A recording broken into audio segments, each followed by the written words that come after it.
Paz do Senhor a todos os amados ouvintes da Palavra de Deus. Estamos aqui mais um dia, desfrutando de uma vida diária com Deus. E eu quero meditar juntamente com os amados ouvintes, neste dia, Mateus capítulo 5, e o versículo de número 20, que diz assim: Porque vos digo que, se a vossa justiça não exceder a dos escribas e fariseus, de modo nenhum entrareis no reino dos céus. Meus amados irmãos e ouvintes, aqui o Senhor Jesus, ele estava iniciando seu ministério, já havia escolhido ali os seus discípulos, seus seguidores, e então, a partir do capítulo 5 de Mateus, ele começa ali naquele Sermão do Monte, que é Mateus 5, 6 e 7, onde ele traz diversas diretrizes com relação ao reino de Deus, com relação à ética, à moral, às leis no reino de Deus, os valores que Deus deseja que o seu povo tenha como padrão de vida. E aqui, o Senhor Jesus, nesse trecho, começando a partir do versículo número 17, ele vai falar a questão da importância da lei. Ele diz: Não cuideis que vim destruir a lei ou os profetas, não vim abolir, mas cumprir. Então o Senhor Jesus, ele é o cumprimento da lei mosaica. Todos aqueles ritos e cerimoniais escritos, principalmente no livro de Levítico, onde o Senhor vai dar diretrizes com relação à adoração ao povo de Israel, com relação à oferta, com relação ao culto, com relação à adoração, com relação a práticas no dia a dia, o Senhor Jesus vai cumprir. E é por isso que nós temos no Novo Testamento o livro de Hebreus, na qual o escritor ele vai fazer esse paralelo entre a lei mosaica e o cumprimento em Jesus. Ele vai trazer ali a figura do sacerdote do Antigo Testamento. Agora Jesus é o sumo sacerdote. O sumo sacerdote do Antigo Testamento, ele tinha que oferecer um animal para a purificação primeiro do seu pecado e depois um outro animal para a purificação do pecado do povo. Mas Cristo, ele não ofereceu sangue de animal, ele oferece o seu próprio sangue, puro, limpo, diante de Deus. Então Cristo, ele é esse sumo sacerdote, ao mesmo tempo que ele é a oferta. Então Cristo, ele vem e ele cumpre todas as leis mosaicas, todas as leis escritas ali por Moisés. E aqui ele vai dizer: Porque vos digo que se a vossa justiça não exceder dos escribas e fariseus, de modo nenhum entrarei no reino dos céus. E a gente tem uma visão negativa de escribas e fariseus. Mas quem que eram os escribas e fariseus?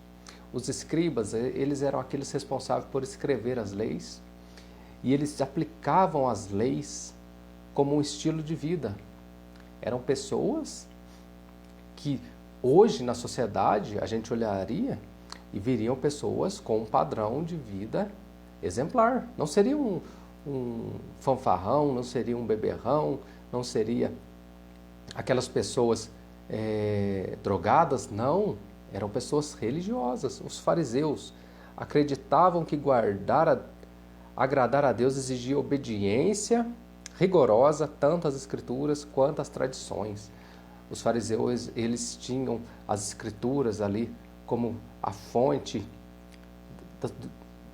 daquilo que eles deveriam fazer no dia a dia, como um estilo de vida que agrada a Deus, mas eles também eram muito apegados às tradições que eles foram acrescentando, e essas tradições eles começaram a colocar no mesmo nível de importância do que a lei de Moisés.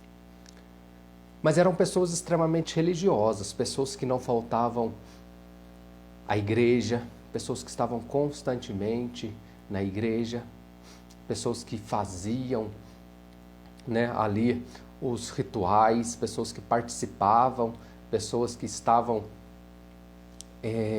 ativamente na religião da época, que era a religião judaica.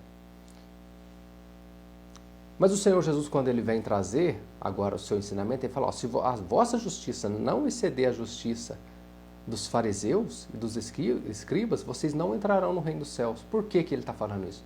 Porque o tempo da graça, diferente do que muita gente pensa, é um tempo onde a lei é mais severa do que a lei do tempo de Moisés. E ele, no decorrer do texto, ele vai dizer sobre vários assuntos.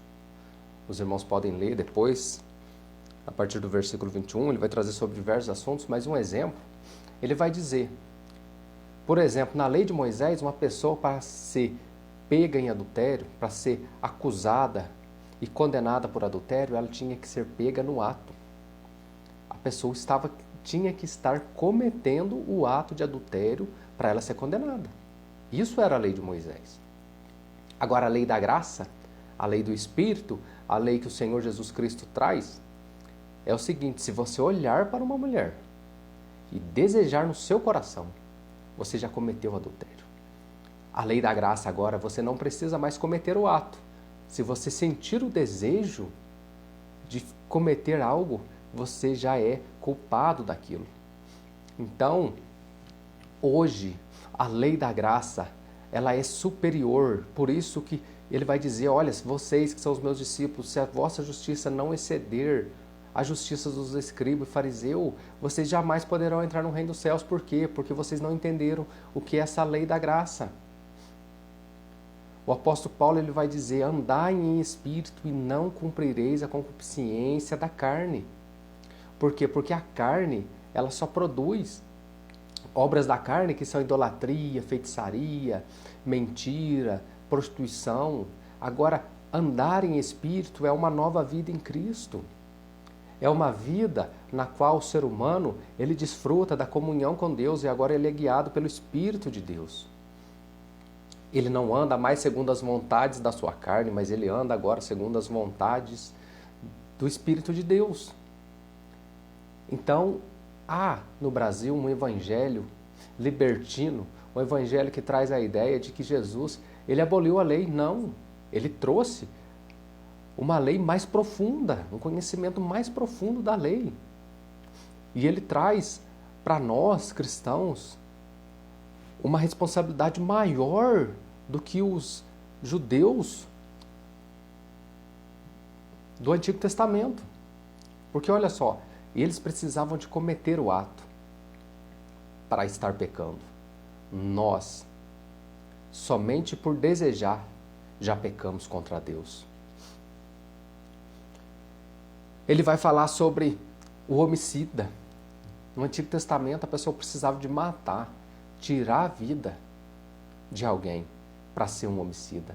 Mas agora, na lei da graça, no tempo da graça, se você ofender profundamente uma pessoa com as suas palavras e ferir profundamente a alma daquela pessoa, você já está cometendo homicídio. É por isso que a Bíblia vai dizer que um coração ferido é mais difícil de se conquistar do que uma cidade fortificada. E quantas pessoas que são feridas por palavras malditas. Não estou falando aqui de correção, que às vezes palavras duras são necessárias para que nós tomamos uma postura para melhorarmos.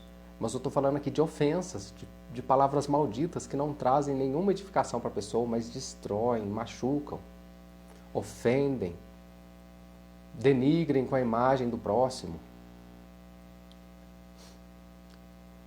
Então o Senhor Jesus aqui, porque vos digo que se a vossa justiça não exceder dos escribas e fariseus, de modo nenhum entrarei no reino dos céus. Meus amados irmãos e ouvintes, o Senhor Jesus nos chamou para ser sal da terra e luz do mundo. Nós fomos chamados para andar diferente do curso do mundo. No mundo é normal adultério, mentira, prostituição, drogas, bebedeira. No mundo é comum a idolatria, no mundo é comum a corrupção, a propina, a roubalheira. Mas o cristão, ele tem que andar diferente disso. É por isso que em Abacuque vai dizer, o Senhor vai dizer a Abacuque, o justo viverá pela fé. Nós, que já fomos justificados pelo sangue de Cristo, precisamos andar pela fé.